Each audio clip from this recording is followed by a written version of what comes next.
Hello, my name is Jim from 1-800-OLD-TOYS. My email is oldtoys@yahoo.com.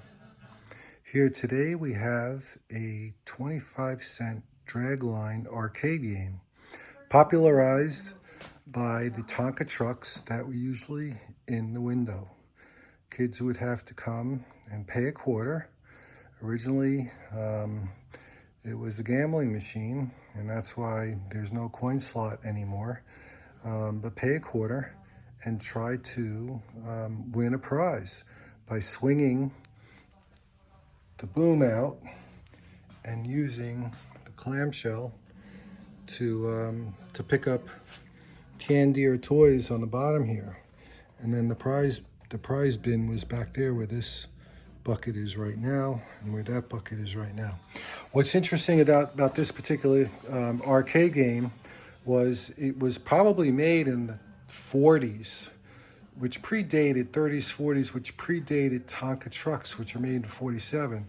So originally it probably had a Dopke or a Buddy L, I'm not sure. Buddy L was made for a long time before Tonka, but certainly Tonka Dragline or Tonka clamshell units were placed in here, which I may or may not do. It depends. I'm happy with the way they are. I'm sure it's more valuable if it has the Dragline or the clamshell, the Tonka units in there, but I think it's more valuable as an entertainment device, especially if you have young kids and like to throw parties.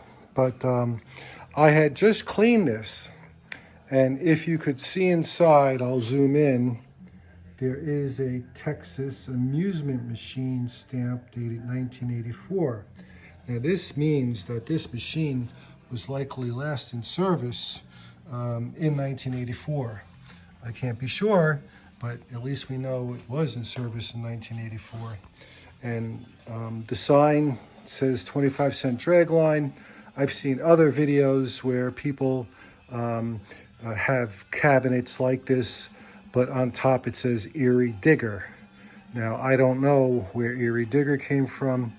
I know Dragline predated Tonka, so what really matters is that, you know, that this toy is original and it works.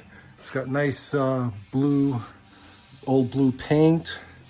It's cherry and oak, I believe.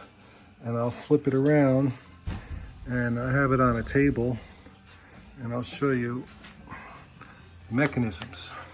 These mechanisms are relatively sophisticated.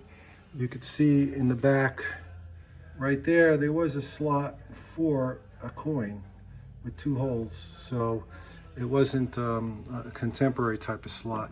And this is unique in that it has 2 units, which is really cool. And these trucks, they look like they've been painted yellow. So somebody must have got cheap trucks that were rusted out and painted them. You can see the old lighting in there. There's a new light bulb in there. I'm leaving the old lighting in there and the old cord because, you know, you have to wait a long time to get stuff to look this old, especially the mechanism.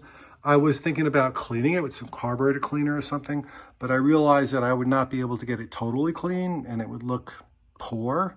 And even if I did get it totally clean, I don't know if I want that because this is an old mechanism and it should look old. And this tray, for those of you who are wondering, this tray lifts out. So these units, once you unscrew this eye hook and the washer there, this whole mechanism slides out on this track. Both of them slide out. You pull the tray out. You're ready to pack things up and ship and go on to the next town. So it's a very cool device. And there's always been, you know, this myth, or maybe this truth, that these games were rigged. But how would you rig a game like this? I mean, you'd virtually see everything. I mean, how could you, by sleight of hand, really mislead kids or, you know, get money and have the odds in your favor? Well, you know, it says test your skill. So everybody knew that you had to do it a few times. And there would be candy like Pez or gum or trinkets or other things in there. I actually found something that was under one of the tracks. Now, I don't know if this is part of a toy, but it has 4 holes in it. So it might have been part of some toy. It might have been in there. I found it underneath the mechanism. So I don't know about that, but I'm not here to talk about that. I'm here to talk about how this particular game is rigged, and I'll show you. So, so we know about the prize pocket there, and this is where all the goodies would be. And the kids would walk up, and they'd say, "Imagine how many kids walked up and used this. That's really mind-boggling." And they would give the quarter, and they would turn the crank. And the whole idea was to turn the crank to get this to swing around. Now, I won't be able to do it because I'm holding my phone, but you would push the button when you're over the prize and continue cranking, and the boom would drop, the bucket would drop.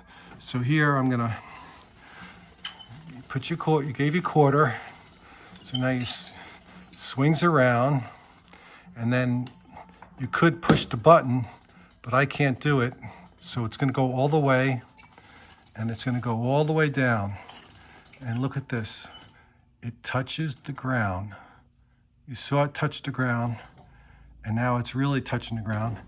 You'd grab your prize, right? You bring it up,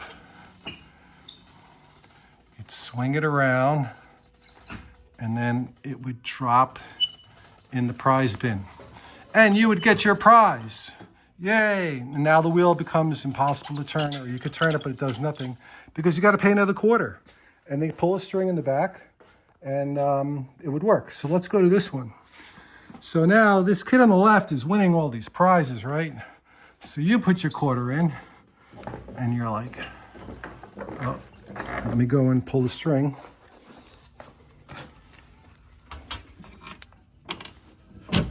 I pulled the string. I don't know if you saw that, but you heard it. Pull the string, because I paid the quarter. Tenant, pulled the string. So now I'm lifting up. Oh, I'm gonna get that prize too. Here I go. Truck swings around, and I'm here. I'm over the prize, and that bucket's open, and I'm going down, and I'm getting that prize. Wait a minute. What happened? It doesn't touch the ground. It is significantly above the ground. I know you probably can't see it, but it's at least a ½ inch, which, and in the back, it's even more. See how high it is? So this bucket never hits the ground. How could that be? I mean, how are you supposed to win? And see? And it grabs right there. Grabs right there, which is a good 3/4 of an inch to 7/8 of an inch. So, you don't get a prize, and I guess you get to swing it back, right? But what fun is that? There's no prize in there, and you show up empty-handed. And I'm like, why? Why is that one not working right, and this one is? I can't tell. Can you? Can you tell? If you were a little kid looking at this, and if you're an adult, your head's here, and you're bending over. But if you were a little kid and you're looking at this, would you be able to tell? Well, if you look carefully at the one on the left that's operating properly, the chain is separated, and it goes along the boom on either side of that centerpiece on pulleys and smoothly rides up the boom and operates the clam. But if you look at this one, the chain is crisscrossed. Oh, that's an honest mistake. Well, how could that be an honest mistake? You can't uncrisscross that particular situation. You would either have to take the truck off and turn it around, or take the pulley out, which is not removable, to swipe him out all the way up the boom.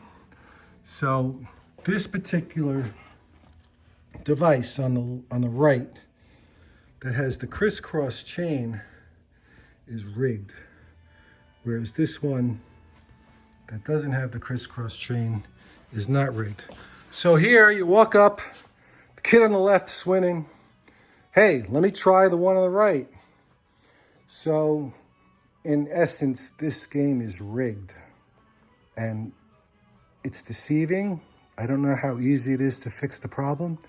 But you want to know something? My kids are waiting for me to finish cleaning this. And I'm going to get some Pez and other goodies. Maybe even some dollar bills and sprinkle them all over the bottom of that. I'm going to make sure that they're at least 3/4 of an inch or less high. So the one on the right can't really reach the prize and the one on the left can. And I'm going to see how long it takes my kids to figure out that something's going on, because Dad keeps winning. This is Jim from 1-800-OLD-TOYS. If you think this is only valuable because of the trucks in it, you're wrong. This is an arcade game. It's fun and it's amusing. And that's the value, is the experience. Hope you're having a great night.